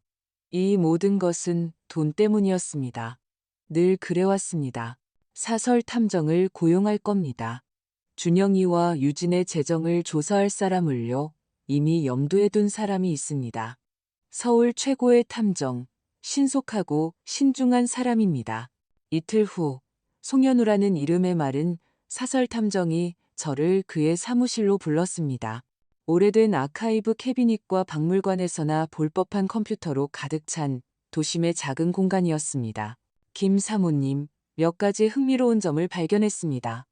그는 두꺼운 폴더를 열었습니다. 며느님부터 시작하죠. 그는 제 앞에 통장 기록을 놓았습니다. 최유진 씨는 3억 2천만 원의 빚을 지고 있습니다. 주로 온라인 도박 때문입니다. 신용카드 3개는 한도에 도달했고 개인 대출 2개는 4개월 동안 갚지 못했습니다. 3억 2천만 원. 저는 폐에서 공기가 빠져나가는 것을 느꼈습니다. 준영이는 이걸 알고 있나요? 그게 흥미로운 점입니다. 움직임은 그렇다고 말해줍니다. 이 이체 기록을 보세요. 그는 한 줄을 가리켰습니다. 아드님이 2주마다 그녀에게 돈을 보내고 있습니다. 금액은 2천만 원에서 5천만 원 사이로 다양합니다. 준영이는 그 돈을 어디서 구하고 있나요? 송현우 씨는 더 많은 서류를 꺼냈습니다. 그의 표정은 심각했습니다. 가족 회사에서요. 제가 계좌를 추적했습니다. 아드님은 운영비를 관리하는 법인 계좌에 접근할 수 있습니다. 지난 14개월 동안 그는 21억 원을 횡령했습니다. 세상이 멈췄습니다. 21억 원, 그는 소액으로 했습니다. 여기서 1천만 원, 저기서 2천만 원. 존재하지 않는 서비스에 대한 가짜 공급업체 인보이스를 만들었습니다. 일상적인 감사에서 경보를 울리지 않을 만큼 낮은 금액으로요. 눈물이 떨어지기 시작했습니다. 멈출 수가 없었습니다. 제 아들, 우리가 경영을 맡긴 아들, 가족의 유산을 돌보겠다고 약속했던 아들이 1년 넘게 우리를 속이고 있었던 것입니다. 태수 씨는 알고 있었군요. 송현우 씨는 천천히 고개를 끄덕였습니다. 남편분은 2달 전에 자신의 감사팀을 고용했습니다. 그들이 부정행위를 발견했습니다. 제가 통신 기록을 가지고 있습니다. 그는 더 많은 서류를 꺼냈습니다. 남편분은 공식적인 고발을 하려 했습니다. 뇌졸중이 오기 전날 변호사와 서류에 서명하기로 약속되어 있었습니다. 모든 것이 맞아떨어졌습니다. 태수 씨는 횡령을 발견했습니다. 그는 준영이를 고발하려 했습니다. 그리고 그 결정의 스트레스, 자신의 아들을 고발해야 한다는 스트레스가 뇌졸중을 일으킨 것입니다. 왜 저에게 말하지 않았을까요? 남편분의 변호사 메모에 따르면 사모님을 보호하고 싶어 하셨다고 합니다. 법적으로 해결하고 돈을 회수한 후에야 말씀드리려 하셨습니다. 전형적인 태수 씨였습니다. 항상 어려운 문제를 혼자 짊어지려 했습니다. 다른 것은 없습니까? 남편분이 2년 전에 수정했던 유언장을 찾았습니다. 그가 바꾼 것이요. 숨을 들이켰습니다. 뭐라고 되어 있나요? 준영이를 완전히 상속에서 제외시켰습니다. 모든 것은 사모님, 민지, 그리고 성훈이에게 나누어집니다. 준영이는 자신의 아이들을 위한 2억 원의 신탁만 받습니다. 그 이상은 없습니다. 500억 원의 재산 중 2억 원. 준영이가 알았군요. 저는 중얼거렸습니다. 어떻게든 발견한 거예요. 아마도요. 그리고 여기에 그의 동기가 있습니다. 남편분이 돌아가시면 그들은 협박이나 정신착란 상태에서 작성되었다고 주장하며 유언장의 유효성에 이의를 제기할 수 있었습니다. 사모님이 상실감에 압도되어 취약해졌다면 합의를 이끌어낼 수 있었겠죠. 하지만 태수 회장님이 그가 깨어난다면 유 원장이 유효함을 확인할 것이고 게다가 횡령 혐의로 고발할 것입니다. 준영이는 모든 것을 잃고 감옥에 갈 처지였습니다. 그래서 그들이 그가 깨어나지 않기를 바랐던 것입니다. 그래서 유진이 매일 밤 주사기를 들고 들어왔던 것입니다. 그래서 지속적인 독극물이 필요했던 것입니다. 저는 차가운 확신을 가슴에 품고 그 사무실을 나왔습니다. 더 이상 의심의 여지가 없었습니다. 부인할 여지가 없었습니다. 제 아들은 돈 때문에 아버지를 살해하려 했고 저는 모든 증거를 가지고 있었습니다. 강 형사는 모든 것을 판사에게 제출했습니다. 수진 씨의 서류, 은행 기록, 감사 보고서, 유 원장, 준영이와 유진의 보석 신청은 거부되었습니다. 그들은 재판까지 구금되어 있게 될 것입니다. 하지만 싸워야 할 또 다른 전투가 있었습니다. 정 변호사가 저를 그의 사무실로 불렀습니다. 선영 씨, 회사에 대해 이야기해야 합니다. 준영이가 구금되고 태수 회장님이 무능력해진 상황에서 누군가 통제권을 잡아야 합니다. 제가요? 사모님은 공동 소유주이십니다. 모든 권리가 있습니다. 하지만 우리는 신속하게 행동해야 합니다. 공급업체들은 불안해하고 직원들은 두려워하고 있습니다. 우리가 안정성을 보여주지 않으면 사업이 무너질 수 있습니다. 그날 오후 저는 몇 년 만에 처음으로 본사에 들어섰습니다. 태수 씨가 항상 이곳을 관리했습니다. 저는 디자인과 창의적인 일을 맡았지만 이제 저는 수십 년 동안 우리와 함께 일해온 20명의 관리자들을 모았습니다. 그들의 얼굴에는 걱정, 일자리를 잃을까봐 하는 두려움이 보였습니다. 힘든 나날이었음을 알고 있습니다. 제가 시작했습니다. 소문이 돌았다는 것도 알고 있습니다. 그래서 솔직하게 말하겠습니다. 저는 그들에게 모든 것을 말했습니다.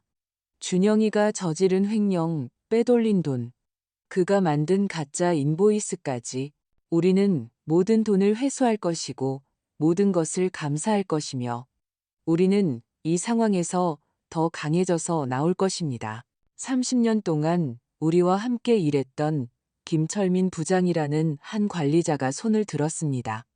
김 사모님, 여기 있는 저희 모두가 사모님을 지지합니다. 저희에게 필요한 것을 말씀해 주세요. 목이 메었습니다. 저를 믿어주세요. 태수 씨를 믿었던 것처럼 꿈을 가진 두 젊은이였을 때 우리를 믿었던 것처럼요. 그날 밤 저는 지쳐서도 희망과 비슷한 감정을 느끼며 병원으로 돌아왔습니다. 저는 통제권을 잡았고 유산을 보호했습니다. 저는 태수 씨 옆에 앉아 그의 손을 잡았습니다. 제가 하고 있어요, 여보. 당신을 위해 우리가 함께 만든 것을 위해 싸우고 있어요. 아무도 우리에게서 그것을 빼앗아가지 못하게 할 거예요. 그의 손가락이 거의 감지할 수 없을 정도로 움직였습니다. 태수 씨. 저는 몸을 숙여 속삭였습니다. 제 말이 들려요? 더 이상은 없었습니다. 하지만 그것으로 충분했습니다. 그것은 제 남편이 그 안에서 계속 싸우고 있다는 신호였고 저도 계속 싸울 것이었습니다.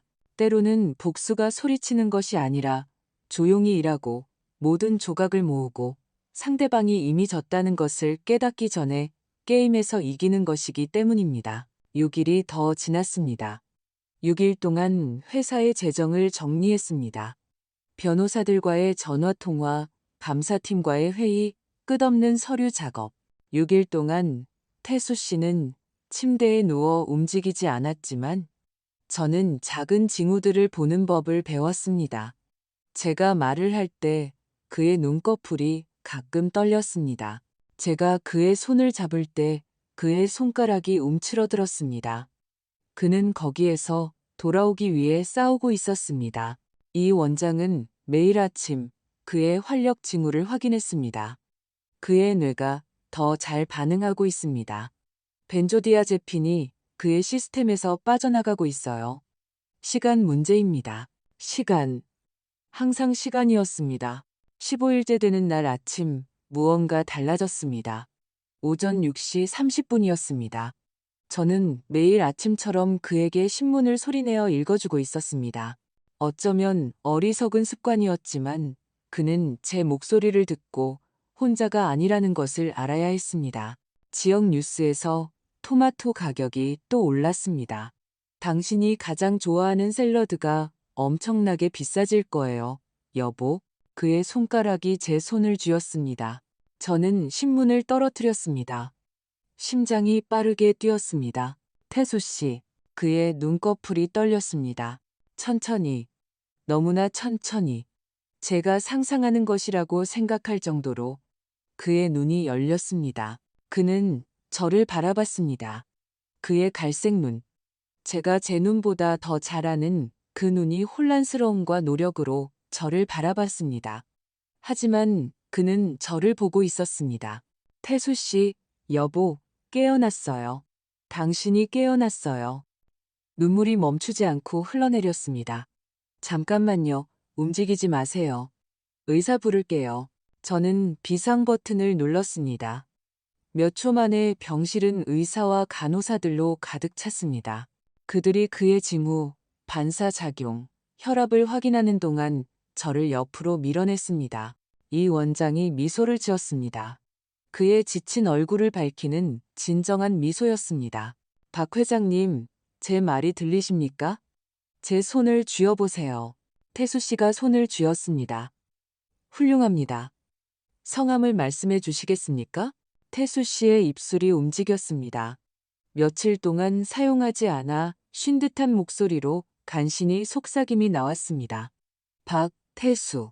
저는 더 크게 울었습니다. 그는 해냈습니다. 그는 깨어났습니다. 의사들은 더 많은 검사를 했습니다. 그가 양쪽 다리와 양쪽 팔을 움직일 수 있는지 확인했습니다.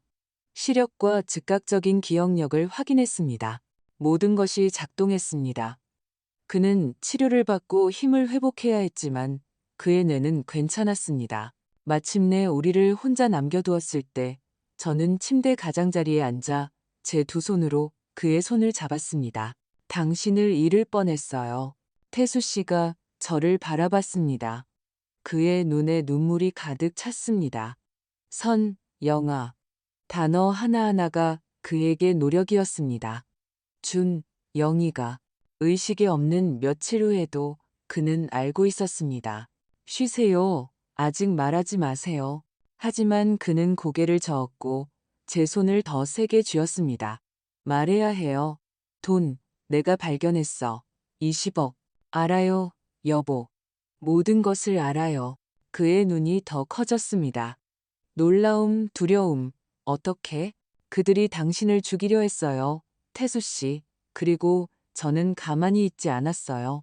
저는 그에게 모든 것을 말했습니다. 비디오, 독살된 수액, 체포, 제가 모은 증거들. 단어 하나하나가 그에게 주먹처럼 다가오는 것 같았습니다. 제가 끝냈을 때 눈물이 그의 뺨을 타고 흘러내렸습니다. 내 아들, 그는 무너지며 속삭였습니다.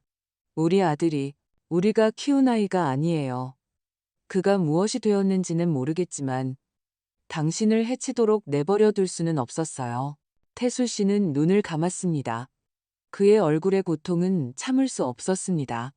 그것은 육체적인 고통이 아니었습니다. 자신의 아들이 자신을 죽이려 했다는 것을 방금 발견한 아버지의 고통이었습니다. 내가 잘못했어. 그는 마침내 말했습니다.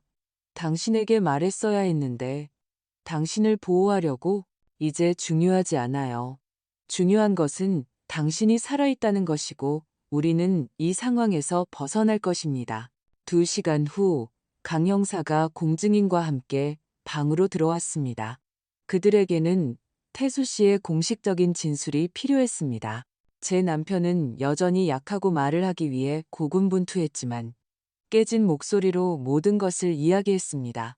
그는 2달 전에 계좌에서 부정행위를 발견한 방법, 아무도 모르게 외부 감사팀을 고용한 방법, 준영이가 21억 원을 횡령했음을 확인한 방법을 설명했습니다. 그날, 뇌졸중이 온 그날, 저는 그를 고발하려 했습니다. 왜 하필 그날이었습니까? 형사가 물었습니다. 왜냐하면 제가 이것을 발견했기 때문입니다. 그는 떨리는 손으로 옆 테이블에서 휴대폰을 꺼내 이메일을 찾았습니다. 준영이가 메인 계좌 500억 원이 있는 계좌에 대한 접근을 요청했어요. 방에서 공기가 빠져나갔습니다. 500억 원이요? 제가 되풀이했습니다. 긴급 투자를 해야 한다고 했지만 저는 이미 알고 있었어요. 그가 모든 것을 훔칠 것이라는 것을요. 그것이 마지막 한 방울이었습니다. 제가 안 된다고 했어요. 태수 씨가 말을 이었습니다. 그가 무슨 짓을 했는지 알고 있다고 말했어요. 고발할 거라고요. 그가 뭐라고 했습니까? 태수 씨의 얼굴이 일그러졌습니다. 그는 저를 이기적인 늙은이라고 불렀습니다. 평생 자신을 통제했고 이제 권력을 놓을 때라고 했죠. 그는 떨리는 숨을 쉬었습니다. 그리고 나서 저는 몸이 안 좋아졌어요. 가슴이 조여왔고 더 이상 아무것도 기억나지 않아요. 아들과의 대립으로 인한 스트레스가 뇌졸중을 일으켰습니다. 그리고 나서 그가 의식이 없고 취약한 상태로 누워있는 동안 바로 그 아들은 그가 깨어나지 못하도록 확인하려 했던 것입니다. 공증인은 모든 단어를 인증했습니다. 형사는 모든 것을 녹음했습니다. 그것은 반박할 수 없는 증거였습니다. 수액을 분석해 주세요. 태수 씨가 갑자기 덧붙였습니다. 저는 유진이 간호학을 공부했다는 것을 알아요. 저는 그녀를 믿은 적이 없어요. 이미 했어요. 제가 부드럽게 말했습니다. 벤조디아제핀으로 가득 차 있었어요. 당신을 진정시키고 있었던 거예요. 태수 씨는 눈을 감았습니다. 눈물이 베개로 굴러떨어졌습니다. 내 아들이 나를 죽이려 했어. 그것에 대한 대답은 없었습니다. 그 고통을 작게 만들 어떤 말도 없었습니다. 형사가 가려고 일어섰습니다. 이 진술로 사건은 종결되었습니다. 그들은 재판에 갈 것이고 우리가 가진 모든 증거로 그들은 최대 형량을 받을 것입니다. 모두가 떠났을 때 저는 태수 씨 옆 침대에 누웠습니다. 제가 한 번도 해보지 않았던 일이었지만 그를 가까이 살아있는 실제의 모습으로 느끼고 싶었습니다. 우리는 준영이를 잃었어. 그가 속삭였습니다. 우리는 오래전에 그를 잃었고 단지 깨닫지 못했던 것뿐이에요. 손주들은요, 우리는 그들을 위해 싸울 거예요. 당신이 더 강해지면, 이 모든 것이 끝나면 그들을 다시 데려올 거예요. 태수 씨는 자신이 가진 얼마 안 되는 힘으로 저를 안아주었고, 그 병원 침대에서 2주간의 악몽 끝에 우리는 마침내 숨을 쉴 수 있다고 느꼈습니다. 최악의 위험은 지나갔습니다. 이제 정의가 올 차례였습니다. 왜냐하면 깨어나는 것은 단순히 눈을 뜨는 것이 아니라 차라리 계속 자고 싶을 진실을 마주하는 것이기 때문입니다. 재판은 3개월 후에 시작되었습니다. 3개월 동안 태수 씨는 물리 치료를 받고 거의 모든 이동성을 회복했습니다. 3개월 동안 우리는 회사를 재건하고 준영이 이름으로 되어 있던 자산을 팔아 횡령된 돈을 회수했습니다. 3개월 동안 저는 제 손주들을 보지 못했습니다. 법정은 기자들, 호기심 많은 사람들, 그리고 우리를 지지하러 온 회사 직원들로 가득 찼습니다. 그리고 반대편 첫 줄에는 유진의 부모가 순수한 증오심으로 저를 바라보고 있었습니다. 준영이가 수갑을 차고 감옥의 주황색 유니폼을 입고 먼저 들어왔습니다. 그는 살이 빠졌고 다크서클이 있었습니다. 그의 눈이 저와 마주쳤을 때 저는 뉘우침을 보지 못했고 원망을 보았습니다. 유진은 그 뒤에 들어섰습니다. 여전히 아름답고 여전히 이것이 일시적인 불편함이라도 되는 것처럼 숨겨진 카드가 있는 것처럼 우월한 자세를 취했습니다. 재판은 2주 동안 지속되었습니다. 검찰은 비디오를 하나씩 제출했습니다. 법정 전체가 그들이 밤의 방에 들어가는 것을 보았습니다. 유진이 주사기를 들고 있는 것을 보았습니다. 준영이가 망을 보는 것을 보았습니다. 수액 분석 결과가 제출되었습니다. 벤조디아제핀 축적된 치사량, 수진 씨의 증언이 제출되었습니다. 그녀는 떨리는 목소리로 증언대에 섰지만 모든 것을 단호하게 말했습니다. 유진이 수액을 바꾸는 것을 본 방법, 발언 때문에 해고된 방법까지, 약국 기록, 위조된 처방전, 수년간의 구매 패턴이 제출되었습니다. 심지어 유진의 친척이 비슷한 상황에서 사망한 이전 사건도 보여주었습니다. 패턴은 부인할 수 없었습니다. 그리고 전체 감사 보고서가 제출되었습니다. 횡령된 모든 돈, 모든 가짜 인보이스, 14개월 동안 빼돌려진 21억 원. 유진의 변호사는 의심을 만들려 했습니다. 그녀는 단지 돕고 싶었을 뿐이라고, 약물이 태수 씨의 불안을 진정시키기 위한 것이었다고, 모든 것이 오해였다고 말했습니다. 하지만 검사가 왜 새벽에 의료 승인 없이 훔친 열쇠를 사용하여 그런 행동을 했는지 물었을 때 그녀는 대답할 수 없었습니다. 준영이의 변호사는 그를 피해자로 만들려 했습니다. 야심찬 아내에게 조종당한 아들, 실수를 저질렀지만 아무도 다치게 할 의도는 없었던 도박 문제를 가진 남자. 그러자 검사는 문자 메시지를 보여주었습니다. 태수 씨가 뇌졸중을 겪기 몇 주 전 준영이와 유진 사이에 오간 메시지였습니다. 아버지 더는 못 참겠어. 모든 걸 통제하잖아. 그가 떠나면 모든 게 우리 거야. 그리고 그가 곧 떠나지 않으면 일을 가속화할 방법이 있어. 법정은 침묵에 잠겼습니다. 그리고 뇌졸중 후의 메시지가 이어졌습니다. 얼마나 더 걸려? 며칠 더. 자연스러워 보여야 해. 네 엄마가 의심하면 미친 사람처럼 만들 거야. 아무도 그녀를 믿지 않을 거야. 저는 준영이가 의자에 주저앉는 것을 보았습니다. 유진이 마침내 통제력을 잃은 그 가면을 벗는 것을 보았습니다. 제가 증언할 차례가 되었을 때 저는 다리가 떨리는 것을 느끼며 증언대에 섰습니다. 변호사는 즉시 저를 공격했습니다. 김 사모님, 며느님과 항상 문제가 있었던 것 아닙니까? 저는 그녀를 받아들이려 했어요. 그녀가 저를 허락하지 않았을 뿐입니다. 가족을 통제하는 분 아닙니까? 돌보는 것은 통제하는 것이 아닙니다. 아드님이 자신의 가족을 만들었음을 받아들일 수 없었기 때문에 이 모든 것을 꾸며낸 것 아닙니까? 저는 의자에서 일어섰습니다. 판사가 저에게 앉으라고 요청했지만 저는 말해야 했습니다. 제 아들이 제 남편을 죽이려 했어요. 저에게 비디오가 있어요. 증거가 있어요. 그들의 말을 들었어요. 그리고 당신이 어머니가 질투심 때문에 그런 것을 꾸며낸다고 생각한다면 당신은 어머니의 사랑에 대해 아무것도 모르는 겁니다. 판사는 망치로 책상을 쳤지만 저는 그의 눈에서 공감을 보았습니다. 태수 씨가 마지막에 증언했습니다. 그는 여전히 지팡이를 짚고 여전히 약했지만 온전한 존엄성을 가지고 증언대에 섰습니다. 그는 모든 것을 이야기했습니다.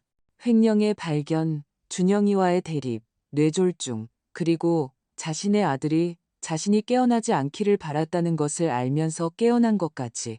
아드님에게 할 말이 있습니까? 검사가 물었습니다. 태수 씨는 준영이를 똑바로 바라봤습니다. 재판 내내 처음으로 준영이는 시선을 피했습니다. 나는 너에게 모든 것을 주었고 모든 것을 가르쳤다.